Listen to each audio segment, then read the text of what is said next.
2014 से तो नरेंद्र मोदी, अमित शाह और भाजपा और संघ परिवार के नेतृत्व में जो फासीवादी सरकार केंद्र में आई है, उसने तो मजदूरों के जो भी बचे कुचे हक थे, जो मजदूरों ने लड़कर संघर्ष करके हासिल किए थे, वो सारे हक भी उन्होंने खत्म करने। और ये तमाम फिरका परस्त ताकतें जो हैं, आज जहांगीरपुरी से लेकर तमाम जगहों पर, चाहे मध्य प्रदेश और राजस्थान हो, जो खूनी खेल खेला जा रहा है, उसका जवाब भी संगठित क्रांतिकारी मजदूर आंदोलन ही दे सकता है।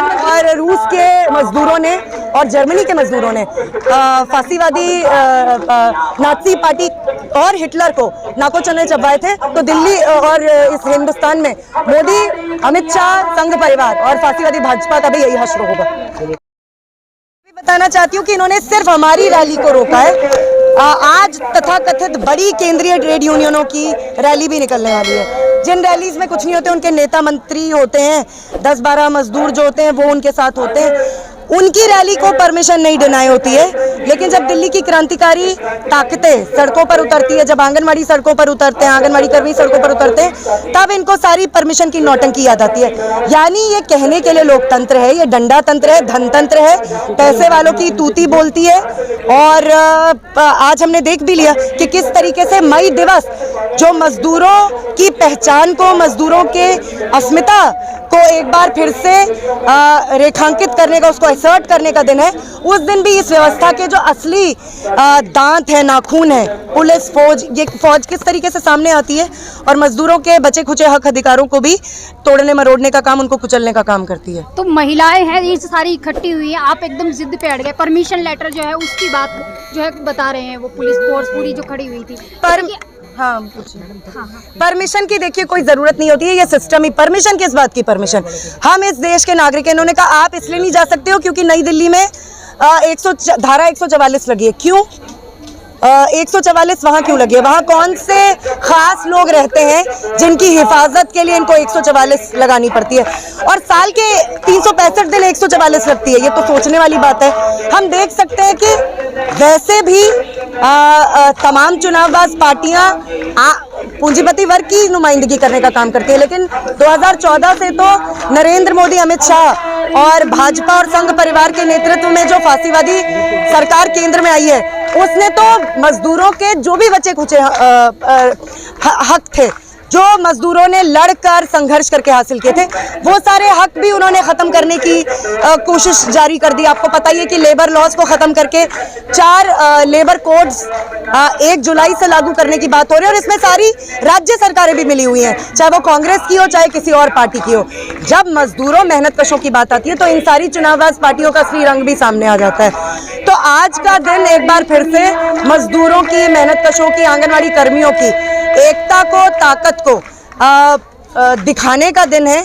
और ये दिखाने का दिन है कि आप हमले बोलोगे तो हम चुपचाप नहीं बैठेंगे। आप अगर मुसलमानों पर, दलितों पर, स्त्रियों पर दमन का पाटा चलाओगे तो इस देश का मेहनत का, चाहे वो किसी भी मजहब का हो, धर्म का हो, उसके खिलाफ उठ खड़ा होगा।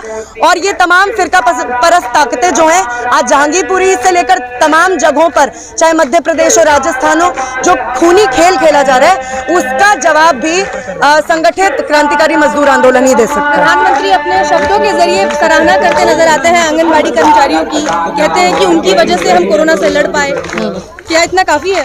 नहीं, काफी कुछ भी नहीं है। देखिए, प्रधानमंत्री तो उनको क्या कहा जाए, वो इस देश में जो सबसे बड़े जुमलेबाज की उपाधि से उनको नवाजा जाना चाहिए, क्योंकि ये कौन नहीं जानता है कि आंगनवाड़ी कर्मियों ने कोरोना महामारी और उसके बाद लॉकडाउन में देश के बच्चों तक, देश की गर्भवती महिलाओं तक तमाम तरह की सुविधाएं पहुंचाई। यहाँ तक कि कोविड वैक्सीनेशन का काम भी इन औरतों ने किया था। आपको मैं बताना चाहती हूँ, 2018 में मोदी सरकार ने 1500 और 750 रुपए की बढ़ोतरी का ऐलान किया था। कितनी बेशर्म है ये सरकार कि आज तक वो पैसा, 4 साल से ज्यादा समय हो गया, वो पैसा आंगनवाड़ी कर्मियों के अकाउंट्स में नहीं आया। और 1500, 750 हमें कर्मचारी का दर्जा चाहिए। हम आंगनवाड़ी कर्मी पूरे देश में, देश की जनता तक वो बुनियादी सेवाएं पहुंचा रहे हैं जो आम तौर पे कर्मचारियों का काम होना चाहिए, लेकिन सरकार ऐसा नहीं कर रही है। तो मोदी सरकार आरएसएस की शह पर इस वक्त देश में कत्लेआम का माहौल फैला रही है, और चाहे वो आंगनवाड़ी कर्मियों की बात हो, देश के मजदूरों की बात हो, मुसलमानों की बात हो, दलितों की बात हो, मेहनतकश स्त्रियों की बात हो, ये फांसीवादी हुकूमत जब तक सत्ता में बनी रहेगी तब तक ये मजदूरों के हक आरोप पे अपना हमला बोलते रहेंगे। और इसलिए आंगनवाड़ी कर्मी हो, देश के फैक्ट्री कारखानों में काम करने वाले मजदूर हो, खेतों में काम करने वाले खेतीहर मजदूर हो, आज उनको अपने क्रांतिकारी संगठन बनाकर क्रांतिकारी आंदोलन खड़े करके फांसीवाद और पूंजीवाद दोनों का ही मुकम्मल तौर पे जवाब देने की जरूरत है। देश में जो माहौल है, आपको लगता है कि मेहनत कशों की आवाज सरकार उठने भी देगी और सुनी भी जाएगी?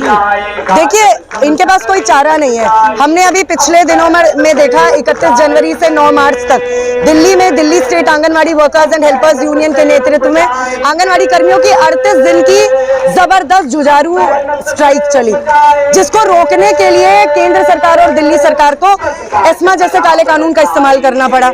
ये हमारी बहुत बड़ी राजनीतिक जीत थी, क्योंकि ये किसी और तरीके से स्ट्राइक को नहीं रोक सकते थे। तो ऐसा नहीं है कि मजदूरों के आंदोलन उठ खड़े नहीं होंगे। हिटलर भी जर्मनी में था, और रूस के मजदूरों ने और जर्मनी के मजदूरों ने फांसीवादी नाज़ी पार्टी और हिटलर को नाको चने चबाए थे। तो दिल्ली और इस हिंदुस्तान में मोदी, अमित शाह, संघ परिवार और फांसीवादी भाजपा का भी यही हश्र होगा।